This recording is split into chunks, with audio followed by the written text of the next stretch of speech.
बिस्मिल्लाहिर्रहमानिर्रहीम। सही बुहारी हदीस नंबर 488।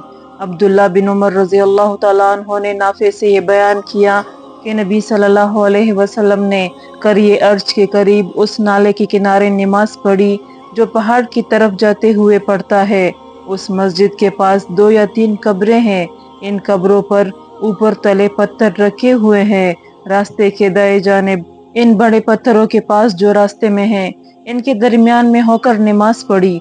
अब्दुल्ला बिन उमर रज़ी अल्लाह अन्हो करिए अर्ज से सूरज ढलने के बाद चलते और जोहर उसी मस्जिद में आकर पढ़ा करते थे। सही बुहारी हदीस नंबर 489। अब्दुल्ला बिन उमर रज़ी अल्लाह तआला अन्हो ने नाफे से बयान किया कि रसूलुल्लाह सल्लल्लाहु अलैहि वसल्लम ने रास्ते के बाएं तरफ उन घने दरख्तों के पास कयाम फरमाया जो हर्षा पहाड़ के नजदीक नशेब में है। ये ढलवान जगह हर्षा के एक किनारे से मिली हुई है।